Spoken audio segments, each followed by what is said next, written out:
petite enfance, une période très riche en apprentissage. Donc, c'est important que les services de garde s'assurent de réunir l'ensemble des conditions qui vont leur permettre, en fait, d'offrir un milieu éducatif qui est favorable à l'acquisition des saines habitudes de vie. Les services de garde, c'est un milieu de vie qui est important pour les enfants qui le fréquentent. Ils vont y passer environ les 2/3 de leur temps d'éveil. Ils vont consommer la moitié de leurs besoins alimentaires quotidiens. Quand on parle de saine alimentation en service de garde, on parle bien sûr de la qualité de l'offre alimentaire, la qualité du contenu de l'assiette. Mais on va aussi parler de tout ce qui entoure l'assiette. Le poisson est là. Bien observé. Quand on parle aussi de développement moteur et de jeux actifs, il s'agit tout simplement de permettre aux enfants de bouger.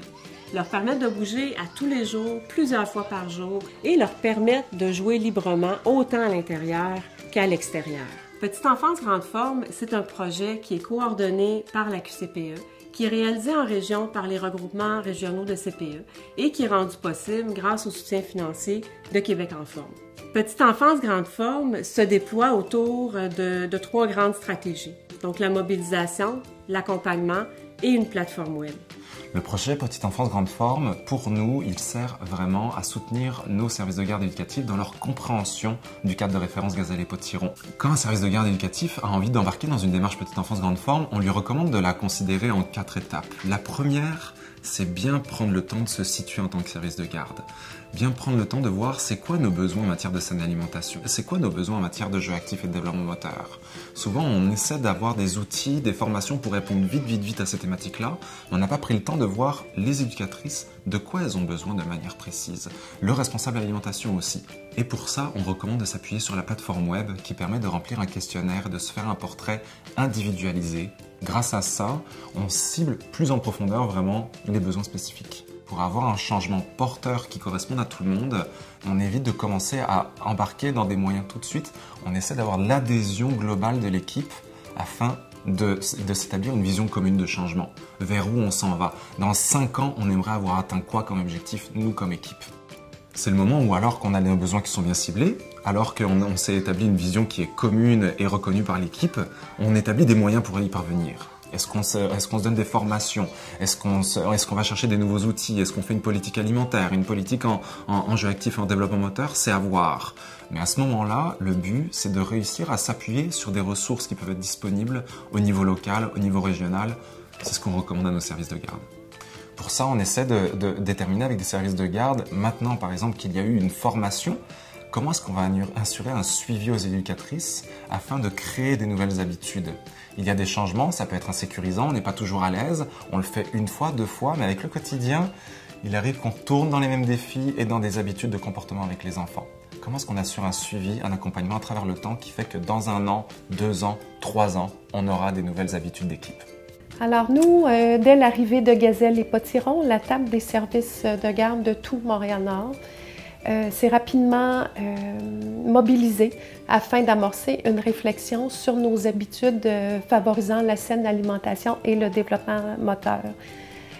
Afin de nous aider dans notre réflexion, nous avons amorcé, chaque service de garde a complété le questionnaire web pour identifier nos besoins communs et prioriser. Dans le fond, notre projet qu'on a réalisé à Montréal-Nord comportait 2 volets. Le premier volet, c'était sur les saines habitudes alimentaires. Rapidement, en complétant le questionnaire de la plateforme web, on a réalisé qu'on devrait se munir d'une politique alimentaire qui était absente dans nos services de garde. Alors, par la suite, on voulait aussi donner une formation aux intervenants qui gravitent auprès des tout-petits dans nos services pour leur démontrer l'importance de leur rôle en lien avec la politique alimentaire. Ensuite, on voulait aussi offrir une formation à nos responsables en alimentation sur la gestion de la cuisine en leur absence et aussi sur la confection des menus. Et on a fait parallèlement à ça une formation qu'on a offerte aux responsables en milieu familial de Montréal-Nord pour augmenter leurs connaissances, leurs capacités en lien avec les saines habitudes de vie sur les enfants qu'ils accueillent dans leur milieu. Le deuxième volet au projet était sur le développement moteur. Il y a eu une première formation qui est donnée sur l'importance de jouer dehors l'hiver. Ensuite, on voulait offrir une formation qui mobilise nos équipes de travail sur le jeu actif. C'est quoi le jeu actif? Ça consiste en quoi? Pour avoir un langage commun, bâtir des activités pour ensuite, dans le temps, que Montréal-Nord puisse développer des projets qui vont pouvoir durer dans le temps. On va avoir une base commune dans tous nos services de garde à Montréal-Nord. On compte aujourd'hui près de 1000 services de garde qui se sont mobilisés autour des saines habitudes de vie. Ils ont eu l'occasion de participer à plusieurs activités d'accompagnement, soit collectives, soit individuelles, qui ont été offertes par les regroupements régionaux de CPE. Ces activités-là, ça leur a permis, oui, de s'approprier les orientations de Gazelle et Potiron. Ça leur a aussi donné l'occasion d'échanger autour des meilleures pratiques, comment ça se passe concrètement dans nos milieux. Et ça leur a aussi donné l'occasion de venir échanger, de venir bien comprendre et de venir expérimenter les étapes d'une démarche qui va faire en sorte que les efforts qui vont être investis vont vraiment mener vers des changements pratiques.